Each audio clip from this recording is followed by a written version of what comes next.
Hello दोस्तों, कैसे हैं आप सब लोग और कैसी चल रही है आप लोगों की तैयारी। दोस्तों, आज हमारा प्योर क्लासिकल मॉडल का थर्ड लेक्चर है जिसमें हम लोग बात करेंगे एग्रीगेट सप्लाई कर्व के बारे में। दोस्तों, इससे पहले मैंने आपको लेबर मार्केट का टॉपिक सिखाया है। प्योर क्लासिकल मॉडल की बात कर रहा हूं मैं, प्योर क्लासिकल मॉडल में, जिसमें हमने डिस्कस किया था कैसे लेबर डिमांड डिराइव होती है, कैसे लेबर सप्लाई डिराइव होती है, क्या क्या फैक्टर्स होते हैं उनकी डिमांड्स को और सप्लाई को शिफ्ट करने के लिए, कर्व को शिफ्ट करने के लिए क्या इक्विलिब्रियम निकल के आता है एंड सो ऑन। जितनी भी चीजें हम सीख सकते थे हमने पूरा कंसेप्ट सीखा यहाँ पर। ठीक है। नाउ जो एग्रीगेट सप्लाई है गाइस प्योर क्लासिकल मॉडल का, उसका भी कंप्लीट कनेक्शन है हमारी लेबर मार्केट से। देखिए, पहले तो आप ये समझिएगा कि एएस एक्चुअल में होता क्या है। एग्रीगेट सप्लाई जो होता है price of the commodity and total product का रिलेशनशिप रिप्रेजेंट करता है। ठीक है। As represent the relationship between price of the commodity and the total product, total total production produced in the economy. ठीक है। जितनी भी प्रोडक्शन इकोनॉमी में हुई है उन सबके रिलेशनशिप को रिप्रेजेंट करता है एएस। लेकिन जब हम बात करते हैं प्योर क्लासिकल्स की, तो प्योर क्लासिकल के अंदर वो वर्टिकल होता है। अब क्वेश्चन ये आ जाता है, आपके एग्जाम के लिए बात कर रहा हूं मैं। आपका एग्जाम अगर ऑब्जेक्टिव है, सब्जेक्टिव है, डेफिनेटली क्वेश्चन पूछा जा सकता है कि व्हाई इट इज वर्टिकल। तो ध्यान रखना, it is vertical due to the assumption of wage price flexibility. मतलब जो अजम्पशन हम लोग मान के चल रहे थे, ध्यान रखना 5 अजम्पशन है, सारे इंपॉर्टेंट है। मैंने लेक्चर 1 में अजम्पशन डिस्कस करी है, ऑब्जेक्टिव पेपर में डेफिनेटली क्वेश्चन आएगा। ठीक है। तो जो वेज प्राइस फ्लेक्सिबिलिटी वाली अजम्पशन होती है, उसकी वजह से हमारा एएस वर्टिकल होता है, जो फिर ये रिजल्ट निकलवाता है कि प्राइस एंड आउटपुट में मतलब प्राइस के चेंज होने की वजह से आउटपुट में कोई चेंज ही नहीं आएगा, जिसकी वजह से हमारा वर्टिकल एएस रहेगा। और एक बात जानने वाली बहुत ही इंपॉर्टेंट, कि हमारा जो वाई होगा यानी आउटपुट जो होगा वो फुल एम्प्लॉयमेंट पर होगा। फुल एम्प्लॉयमेंट का मतलब हो जाता है कि हमारी इकोनॉमी में जितनी भी रिसोर्सेज थी हमने उनको फुल्ली यूटिलाइज कर लिया, कि अब इससे ज्यादा हम लोग प्रोडक्शन नहीं कर सकते। तो ये गाइस बेसिक आइडिया है हमारी एएस के डेरिवेशन का। चलिए इसको थोड़ा सा डिस्कस करते हैं अपने साथ में। जल्दी से आप कॉपी पेन निकाल लीजिए, बढ़िया तरीके से नोटिंग करिएगा, हेडिंग लिखो, एक एक बात आप लिखिएगा जो जो मैं आपको बता रहा हूँ। साथ ही गाइस मैं आपको एक बात और बताना चाहता हूँ, यदि आप हमारे चैनल पे न्यू हैं, पहली बार हमारे चैनल पर आए हैं, तो आप प्लीज चैनल को सब्सक्राइब करिए, वीडियो को लाइक करिए, चैनल को शेयर करिए अपने फ्रेंड्स के साथ में। और हमारी रिक्वेस्ट है आप सबसे कि कमेंट जरूर जरूर करिए, क्योंकि आपके कमेंट्स हमें बहुत ज्यादा मोटिवेट करते हैं। हम जितने भी डिसीजंस लेते हैं, क्या पढ़ाना है, किस तरीके से पढ़ाना है, सारे डिसीजंस आपके कमेंट के ऊपर डिपेंड करते हैं। तो यहाँ पे सबसे पहले हम जो मैंने आपसे ओरल डिस्कस किया उसके बारे में थोड़ा सा मैं शॉर्ट में लिख देता हूँ, जिससे कि आप बहुत बढ़िया से नोट्स बना लेंगे। ठीक है, तो आप लिखिएगा मेरे साथ में कि in an economy aggregate supply curve represent the relation between price of the commodity, price of the commodity and total product produced, and total product produced in an economy. ठीक है। ये वही बातें जो मैंने अभी आपको ओरल समझाई है, वो मैं आपके लिए लिख भी इसलिए रहा हूं क्योंकि आपकी नोट्स मेकिंग अच्छी हो जाएगी। ठीक है। और ध्यान रखना, जो आपके नोट्स होंगे वो दुनिया के सबसे बेहतरीन नोट्स होंगे। जो हम खुद बनाते हैं उनसे अच्छा लिखा हुआ कुछ नहीं होता। वो राइटिंग की बात नहीं कर रहा, फीलिंग्स की बात कर रहा हूं मैं यहाँ पर। ठीक है। अच्छा, एक बात ध्यान ध्यान रखना, जब हम बात करते हैं प्योर क्लासिकल की, in pure classical model, in pure classical model, pure classical model, aggregate supply curve is vertical due to the assumption of, is vertical due to the assumption of, due to the assumption of wage price flexibility, wage price flexibility, right? ध्यान रखना, यहाँ पे veg price flexibility होती है इस वजह से कि मतलब ये अजम्पशन होती है जिसकी वजह से आपका एएस वर्टिकल होता है। ये बताता है if there is any change in prices, in prices of the commodity, then output will remain same। अब वो पॉइंट क्या है कि अगर आपने बोला कि सर अगर प्राइस बढ़ा तो प्राइस बढ़ने से ठीक है, समझ में आता है कि फर्म्स का एक एक इंटरेक्शन बढ़ गया, फर्म्स का इंटरेस्ट भी बढ़ गया। तो लेकिन हमने बोला ना वेज प्राइस फ्लेक्सिबिलिटी, तो प्राइस के बढ़ने से वेज बढ़ गया तो सब चीज नॉर्मल हो गई। देखिए जैसे कि मान लो फर्म की साइड से बात करो या आप एक प्रोडक्शन थ्योरी की तरफ से बात करो, क्योंकि हम सप्लाई की बात कर रहे हैं तो प्रोडक्शन थ्योरी की तरफ से बात कर रहे हैं। आप मान लो प्रोड्यूसर हो, ठीक है, अब आप कोई सी कमोडिटी की प्रोडक्शन कर रहे हो, मान लीजिए आप कोई भी कमोडिटी की प्रोडक्शन मतलब कोई भी कमोडिटी का प्राइस बढ़ गया तो यू आप इंटरेस्टेड हो जाओगे उस कमोडिटी को ज्यादा प्रोड्यूस करने में। जब आप उसको ज्यादा प्रोड्यूस करना चाहोगे तो you need the labour, extra labour, because existing labour तो बना रही है। और क्योंकि हम लोग फुल एम्प्लॉयमेंट में, क्योंकि हम लोग ये बात मान के चलते हैं कि we all are at the full employment level, हम अपनी रिसोर्सेज को फुली यूटिलाइज भी कर लेते हैं, ठीक है, तो आउटपुट में कोई बदलाव नहीं आएगा। इसकी वजह से जो प्राइस की इंक्रीज होने की वजह से प्रॉफिट हो रहा था वो उसकी प्रोडक्शन कराने के लिए लेबर की वेजेस फॉर्म में चला गया, क्योंकि अगर लेबर डिमांड करोगे, लेबर डिमांड बढ़ेगी तो वेजेस ऑटोमेटिकली बढ़ेगी। और आपको मैंने सिखाया है लेबर डिमांड कब बढ़ती है, प्राइस बढ़ता है तो लेबर डिमांड बढ़ती है। And workers always try to keep their real wage constant. ये जो बातें मैं सारी ओरल बता रहा हूँ ना गाइस, ये बहुत इंपॉर्टेंट है। इन सब बातों को ना वीडियो को रोक रोक के सुन के लिखो, बहुत काम की बात है। अब मैं अपनी बातों को एक्सप्लेन करने के लिए डायग्राम की हेल्प लूंगा। मैं यहाँ पे आपके लिए 3 डायग्राम बनाऊंगा, तो आप ध्यान से मेरे साथ में डायग्राम बनाइएगा। एक बार मैं बोर्ड को रफ करता हूँ, ठीक है, और फिर आप मेरे साथ में बेटा डायग्राम बनाइएगा। मैं कंप्लीट बोर्ड रफ कर रहा हूँ, आपने अगर कॉम्प्लेक्स नहीं करा तो जल्दी कर लो, जल्दी से कर लो, वीडियो पॉज करके मैं हट जाता हूँ तेजी से। चलो मैं रफ कर रहा हूँ इसको। बहुत इंटरेस्टिंग टॉपिक है और एग्जाम में बहुत इंपॉर्टेंट लेवल पे ही आएगा, ठीक है, तो इसको थोड़ा सा माइंड में रखना और प्रैक्टिस करते हुए आप अपने नोट्स जरूर बनाइएगा। और दोस्तों मेरी रिक्वेस्ट जैसे कि हमेशा होती है और भी है कि आप भी चैनल को सब्सक्राइब करिए, लाइक करिए, शेयर करिए और अपने फ्रेंड्स में भी इसको शेयर करें, ठीक है, जो कि मैंने आपको बताया है। मैं बार बार आपसे यही इसी चीज की रिक्वेस्ट डेफिनेटली करूंगा। और उसका रीजन भी ये है क्योंकि आप हम मोटिवेट कैसे होंगे, सिंपली वीडियो डाल दी, व्यूज आ रहे बट कोई कमेंट नहीं, कोई कुछ नहीं, तो अगर आपको रिप्लाई नहीं आएगा तो इसका मतलब हम फिर सही काम नहीं कर रहे हैं, कुछ ना कुछ कमियां हैं। तो या तो आप कमियों को बता दो, अब कमी नहीं बता रहे तो डिमोटिवेट होगा, फिर काम रुक जाएगा, ठीक है। और उसकी वजह से क्या होगा, हो सकता है कि आपको जरूरत ना हो सकता है आप एक आप कोचिंग क्लासेस को अफोर्ड करते हो, बहुत महंगी महंगी फीस वाले कोचिंग क्लासेस को आपने ज्वाइन करा हुआ है, there is a possibility. But ना जाने कितने सारे ऐसे लोग हैं जिनकी फाइनेंशियल कंडीशन नहीं है कि वो बहुत बड़े कोचिंग संस्थान को, कोचिंग इंस्टीट्यूट को ज्वाइन कर लें।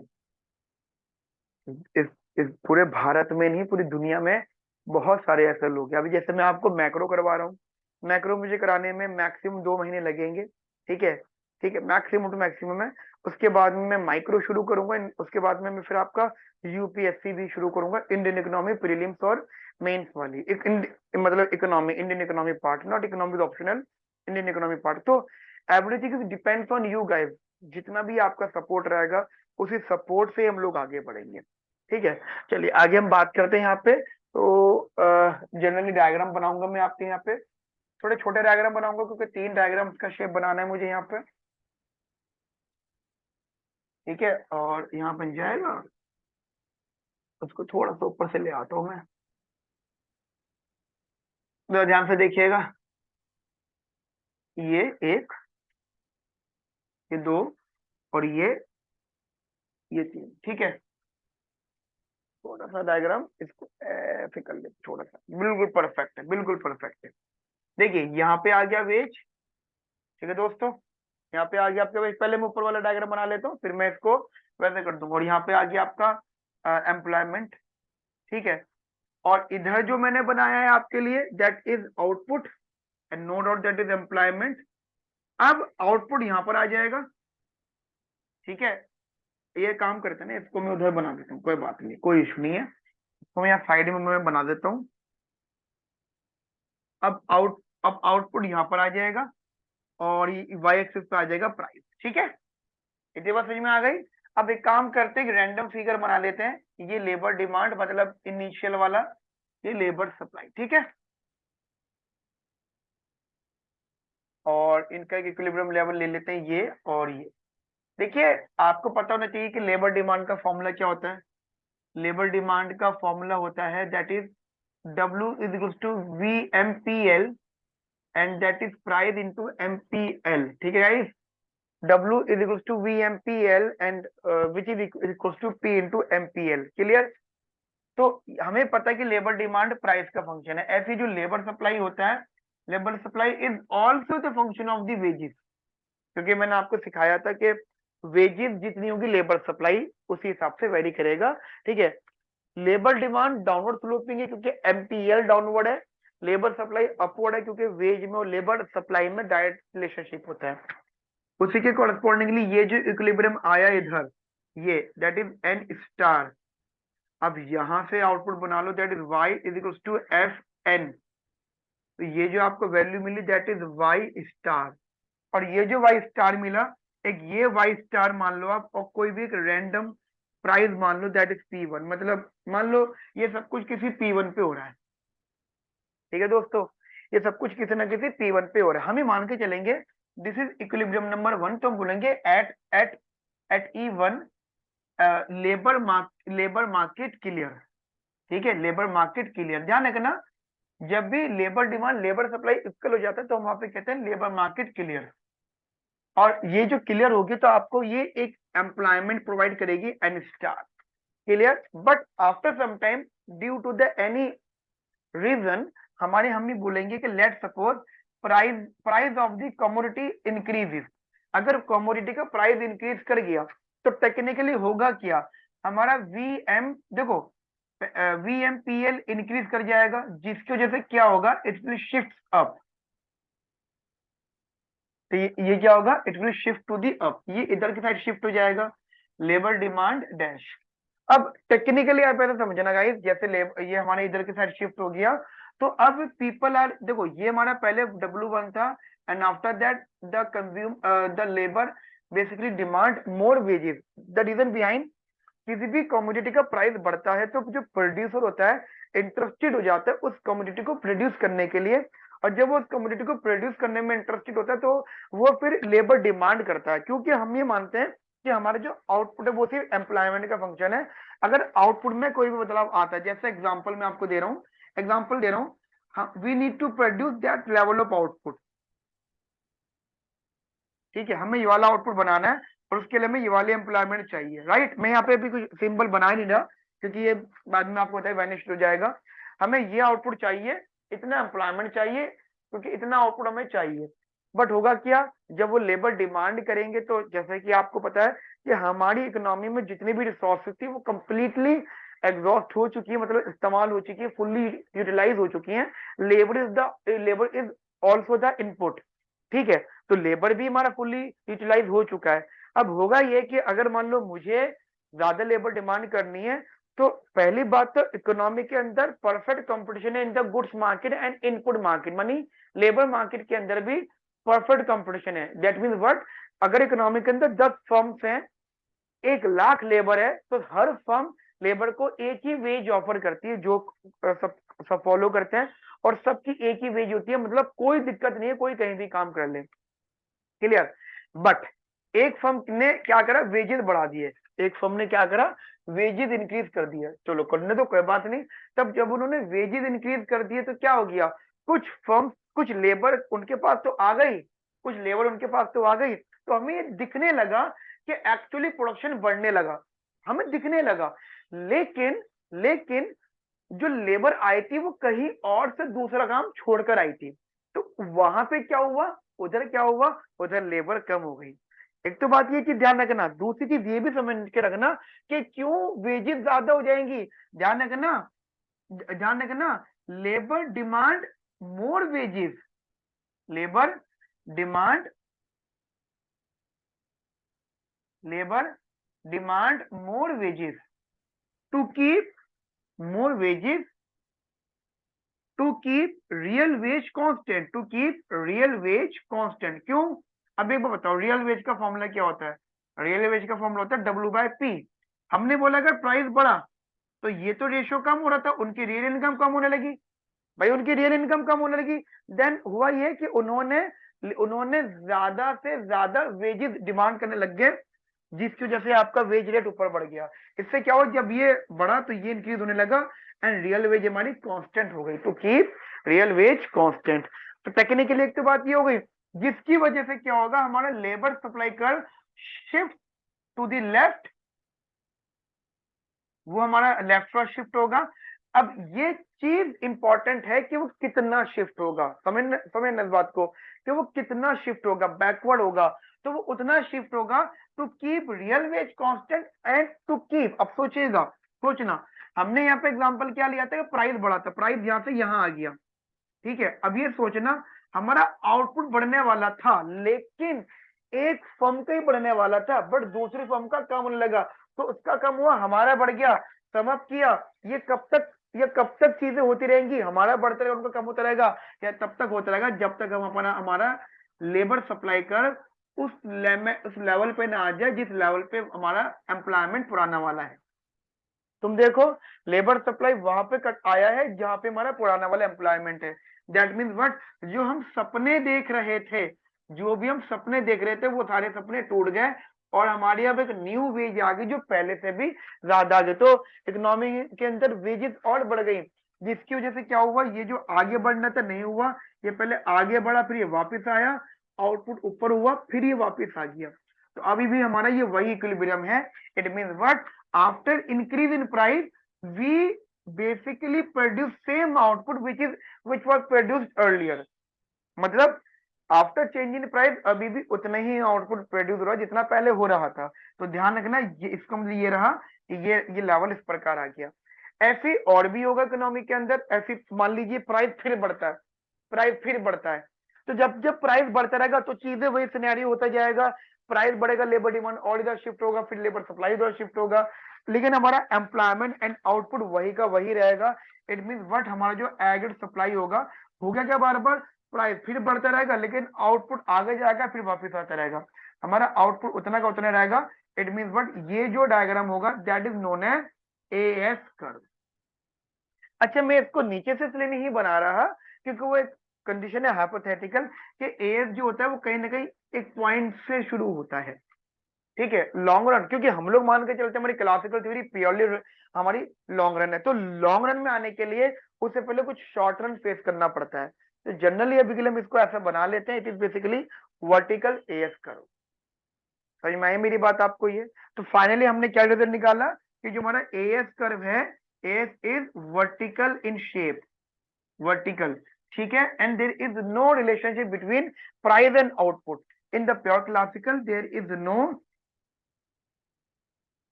relation between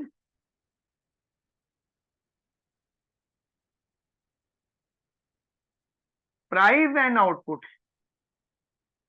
ठीक है, जिसकी वजह से हमारा ये वर्टिकल हो गया। क्लियर?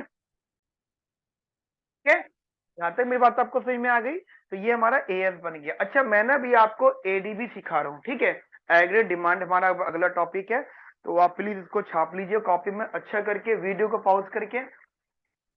ओके, आपने ये छाप लिया होगा। एंड ऑल्सो आप प्लीज कमेंट सेक्शन में मुझे जरूर ये बताइएगा कि आपको ये समझ में आया या नहीं आया।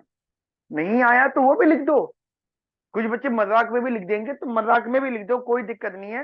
हो सकता है कि मैं आपके मजाक को सीरियस ले लूं और इस टॉपिक को और अच्छे से दोबारा से समझाऊं, ठीक है।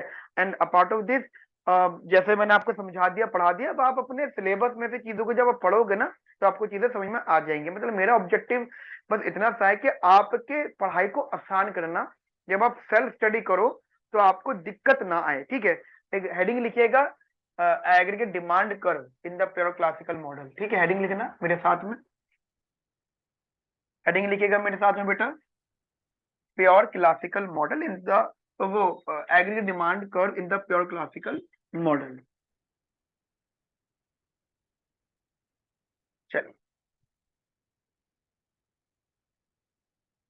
तो हेडिंग है हमारी एग्रीगेट डिमांड,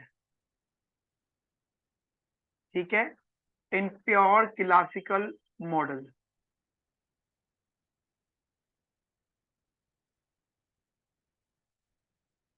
ठीक है, in pure classical model, aggregate demand in pure classical model. देखिए पहली बात तो अब ये समझ लीजिएगा कि जैसे एग्रीगेट सप्लाई कौन कर रहा था, supply of the product firms कर रही थी, ठीक है, ओनली फर्म्स।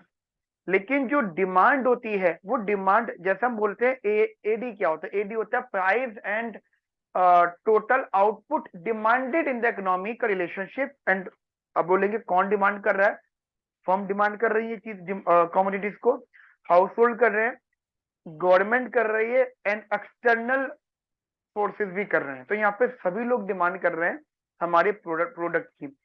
अब एडी को प्योर क्लासिकल में समझाने के लिए हम लोग यहाँ पे फिशर्स आइडेंटिटी ऑफ मनी की बात करेंगे। ध्यान रखना, वैसा तो ये क्वांटिटी थ्योरी ऑफ मनी होता है, उसके डिस्कशन में आपको अलग से करूंगा quantity theory of money.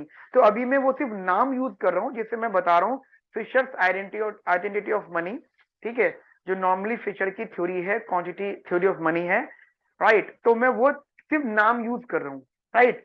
And after that ये टॉपिक हो जाएगा जब एक प्योर क्लासिकल हो जाएगा एक क्लास के बाद, और फिर मैं आपको क्वांटिटी थ्योरी ऑफ मनी पूरा अलग से समझाऊंगा।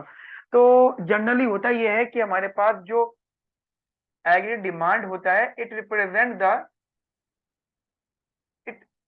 represents the relation between price of the commodity and output demanded in the economy, in the economy। ठीक है, हमारी इकोनॉमी के अंदर जो भी डिमांड, अच्छा, in the economy by home, किन की साइड से, by firm, household, government and etcetera many other factors are there. और भी जो हमारे जो है टर्म्स होते हैं जो डिमांड करते हैं कमोडिटीज को। नाउ हम ये मान के चलते हैं कि जो प्राइस एंड आउटपुट है वो आपका जो है इनवर्स रिलेशनशिप शो करता है। लेकिन उस चीज को प्रूफ कैसे करेंगे, देखिए हमारे पास एक फिशर्स आइडेंटिटी होती है, ठीक है, we have a Fisher's identity of money supply, of money supply, ठीक है, फिशर्स की आइडेंटिटी होती है मनी सप्लाई पर। वो क्या होती है मैं आपको बताना चाहता हूं, that is M V is equals to P Y, M V is equals to P Y. ये हमारी इधर जनरल लेवल पे फिशर्स आइडेंटिटी रहती है, ठीक है। जहां पे हम लोग ये मान के चलते हैं कि जो हमारा जो वी होता है, देखो अगर मैं सिंपल बताऊं तो M denote for money, V denote for velocity, I repeat, ये theory quantity theory of money है, इसके बारे में हम लोग अलग से डिस्कस करेंगे, ठीक है। तो मैं उन टर्म्स का सिर्फ यूज कर रहा हूँ, ठीक है। P is the price of the commodity and Y is the output, and Y is the output which is again constant, ठीक है। तो एक बात ध्यान रखना, अगर हम यहाँ से बोल दें कि Y इज इक्वल्स टू और P is equals to, Y is equals to, तो एम वी अपॉन में P, ठीक है। आप कुछ भी कह सकते हैं, y इज इक्वल्स टू और p इज इक्वल्स टू, जैसा कि आपका ठीक लगे। तो आप y इज इक्वल टू भी कह सकते हैं, या आप चाहें तो p इज इक्वल टू भी बोल सकते हैं। तो p is equals to m upon में v। यहाँ पे बात ध्यान रखना, v कांस्टेंट होता है वेलोसिटी ऑफ मनी। तो अभी देखिए प्राइस एंड आउटपुट का, क्योंकि हम यहाँ पे बोल रहे थे it represent the relation between price and the output. तो आप मुझे बताइए प्राइस एंड आउटपुट का कैसा रिलेशनशिप आया, ध्यान रखना, the about question shows the inverse relationship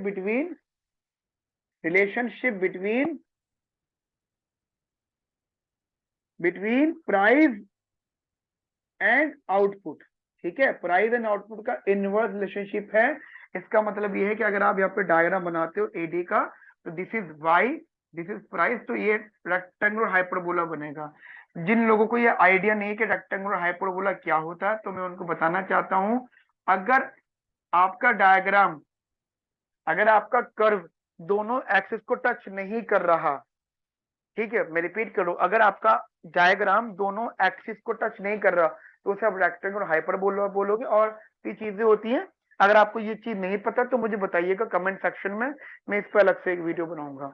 ठीक है, जब मुझे 10-12 टॉपिक मिल जाएंगे ऐसे ऐसे छोटे छोटे, क्योंकि 2 टॉपिक तो मेरे पास आ चुके हैं डेरिवेशन के, पार्शियल डेरिवेटिव के। 10-12 टॉपिक मिल जाएंगे तो फिर मैं 1 घंटे की वीडियो बनाऊंगा जिसमें सारे टॉपिक एक साथ डिस्कस कर लूंगा। ठीक है, तो ये हमारा हो गया aggregate demand curve, that is the AD. ठीक है, क्या बन गया बेटा? Aggregate demand that is AD. अच्छा, इसी के साथ में अगर ये तो बन गया, अब अगर इसी के साथ में मैं एएसबी बना दूं, तो यहाँ पे आपका एक एएसबी आ जाएगा, एग्रीगेट सप्लाई कर्व, जो कि मैंने अभी बनाया। तो this is the equilibrium, this is P star, this is Y star, that is AD equals to AS. तो हम ये मान के चलेंगे कि जो एडी है, जो एडी एएस इक्विलिब्रियम हो रहा है, वो फुल एम्प्लॉयमेंट पर हो रहा है। वो तभी पॉसिबल हुआ जब हमने Fisher's identity of money supply को यूज किया। मेरी यहाँ तक की बात आपको समझ में आ गई बेटा? अच्छे से, बढ़िया से, बिंदास से। तो अभी हमारा ये एडी वाला कंसेप्ट हो गया। अब अगले अगले लेक्चर में मैं आपको गवर्नमेंट पॉलिसी, मतलब फिजिकल पॉलिसी और मॉनेटरी पॉलिसी समझाऊंगा, और कुछ होमवर्क के क्वेश्चंस भी दूंगा करने के लिए। वो आप मुझे भेज सकते हैं और फिर हम उन पर डिस्कशन कर सकते हैं। ठीक है, एंड आफ्टर दैट लेक्चर, ये मेरा 3rd लेक्चर है। 4th लेक्चर में मैं physical policy, monetary policy discuss करूंगा। एंड देन 5th लेक्चर के अंदर मैं क्वांटिटी थ्योरी ऑफ मनी वाला टॉपिक आप लोगों के साथ डिस्कस करूंगा। तो हमारा यहाँ पे क्लासिकल थ्योरी कंप्लीट हो जाएगा। बस मेरी आपसे ये रिक्वेस्ट है कि आप सारे नोट्स अच्छे अच्छे बनाइएगा, बढ़िया तरीके से, और बढ़िया तरीके से पढ़ना।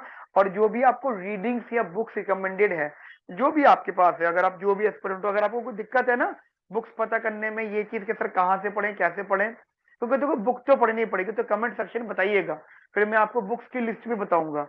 ठीक है, चलिए ध्यान रखिए अपना, मिलते हैं नेक्स्ट सेशन में। Okay friends, have a nice day, thank you, bye bye, take care.